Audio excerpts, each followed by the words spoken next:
Hi guys, today we're going to be learning how to make boot cuffs. Now these boot cuffs should not take you long. They're very quick, very easy, and very nice, especially if you're a beginner in crochet because they use double crochet, and that's a pretty simple technique. As you can see, they're not too thick, so they're perfect for springtime or those chilly days. We're going to start off with the materials needed, which are essentially 75 yards of yarn, as well as a size eye hook or any size hook that you want. I'm going to start off with a slip knot, where I'm going to wrap the yarn around 2 fingers to create a loop, and then I'm going to pull my yarn through so that it creates another loop, also known as our slip knot. Next, I am going to chain 30. And keep in mind that the amount that you chain at the beginning does not matter, but the more you chain, the longer your boot cuff will be.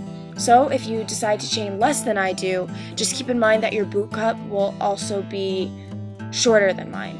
However, if you chain more than I do, then your boot cuff will be longer. So here I am chaining, which is essentially wrapping my yarn over and pulling through.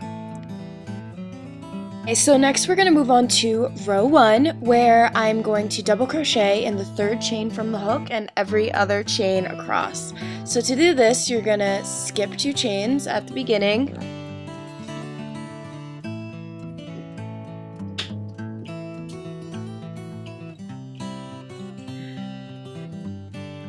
and you're just going to yarn over, insert your hook, pull through, yarn over again, pull through 2 loops, yarn over again, and pull through 2 more loops.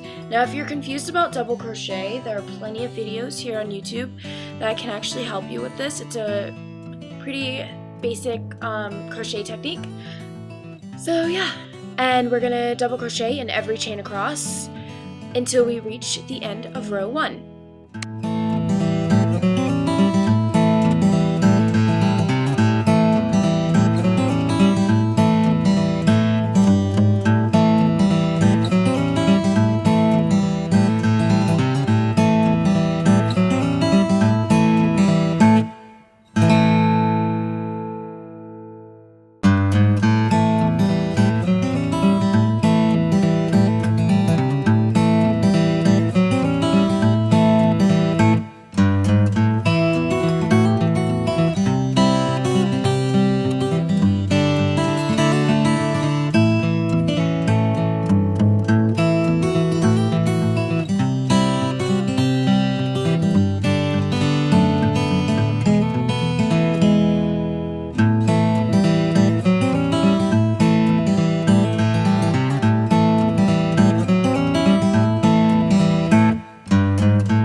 So I'm finishing up with row 1, and this is what it should look like, just basic double crochets all across. And we're going to move on to row 2, where first we're going to chain 2.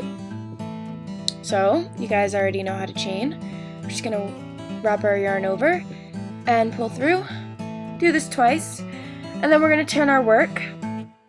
And next we're going to double crochet into the back loop of the 3rd chain from the hook and every chain across, or every stitch across. So what does this mean? We're going to find that back loop, and as you can see, it's kind of a V, but it makes like you have your front loop and then you have your back loop. So where my thumb is the front loop, and then above my thumb is the back loop. So the back loop is where we're actually going to be double crocheting. So I've already yarned over, and what I'm going to do is I'm going to insert my hook into that stitch,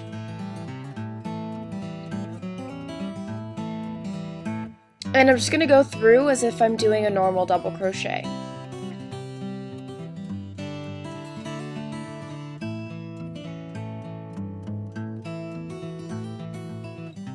So pulling through 2, and then yarning over once again and pulling through another 2. Once again, I'm going to yarn over, find that back loop, pull through 2, and pull through another 2. And I'm going to do this until the end of the row. And by doing this, we're actually going to create a ribbed effect. So yeah, we're going to continue this until the end of the row, and I'll see you guys then.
So I've completed my double crochets in the back loop of my stitches from the previous rows, and I was sure not to forget my last stitch. It's so easy to forget that last stitch there. But since I am done with this row, I'm going to move on to rows 3 to 12, where I'm going to do the same thing that I did in rows 2. Not rows, just row 2. So here I'm just chaining 2. Now, just a reminder here, the more rows you do is the wider your cuff will be. So if you have really thick calves, you will most likely have to do more rows. And if you have like really skinny calves, you're most likely going to have to do less rows. So just keep in mind that the more rows you do is essentially, how wide your cuff will be. So here I'm doing the exact same thing that I did in row 2, which is double crocheting into that back loop of the stitch from the previous row. This is row 3, and I'm going to do this for all of my rows. So as you can see, I yarn over, pull through 2, and then pull through another 2. It's that simple.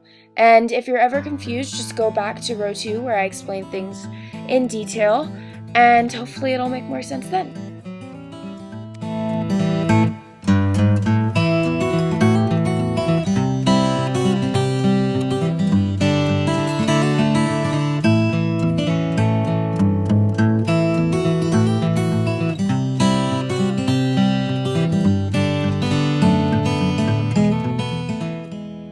So I'm just going to fast forward to the end of row 12, which happened to be my last row. And as you can see, I'm still doing the exact same thing that I've been doing for all of the previous rows, which is once again double crocheting into the back loop of the stitch from the previous row. And you want to make sure that you are really double crocheting into these back loops, because if you don't, you're not going to get the ribbed effect, and it'll kind of look weird. So after I'm finished with my last double crochet, you can see here that it's very thin, but you still have that ribbed effect. So once I'm done with my last double crochet, I'm going to chain 1, and I'm going to pull through a really long loop. Now make sure this loop, or whatever, is long enough to use when you are weaving, which we will do in the next sequence. But for now, I'm taking my scissors and I'm just cutting. And then I'm just going to pull through the rest of that string through the loop. So now I just have a really long string, and I'm just going to tighten. And this is the work once it is flat. So once you have your work flat, what you're going to do is you're going to fold it over, and you're not going to fold it over completely. You can if you want. I didn't. I don't know why. I just liked it better this way. And you're just going to align it so that the rows or the ribbed sections are aligned with one another. Next, you're going to take your long piece of string that you just cut, and you're also going to take your needle, and you're just going to attach that. Once you've attached your needle, you're going to take it and you're going to line up the sides of your work. Remember, we're folding it like a hot dog, not a hamburger. And what you're going to do is you're just going to weave in and out through the side once or twice if you want, or how many times you want. And next what we're going to do is we're going to fold it so that the folded section is on the opposite side. Now, if you didn't fold yours completely over like I did, you want to make sure that the shorter side is facing the outside. But if you folded it into symmetric parts, then it really doesn't matter which way you fold it. But after you fold it, you just want to connect both sides, and you're just going to start weaving through. We've technically just created a round, and this is basically connecting both sides so that it can be a boot cuff and not like a washcloth or something. As you can see, I'm being sure not to miss the top rows, because if you don't weave into these top rows, you're going to end up with sides that are uneven, as well as a weird looking boot cuff. So I'm just making sure that I'm getting all the little nooks and crannies, and once I'm done, I am going to just even it out, and then I'm going to take the end piece that I started with. You should have started with a little bit of extra yarn when you made your slip knot, and what I'm going to do is I'm going to take my weaving yarn and that yarn, and I'm just going to tie a knot with that. Next, I'm going to take my scissors and cut that short, just like that, and I'm going to fold my work inside out. Again, if your work was already symmetric and you didn't really have uneven sides, then you really don't have to worry about this step. And there you have it. Boot cuffs. Thank you so much.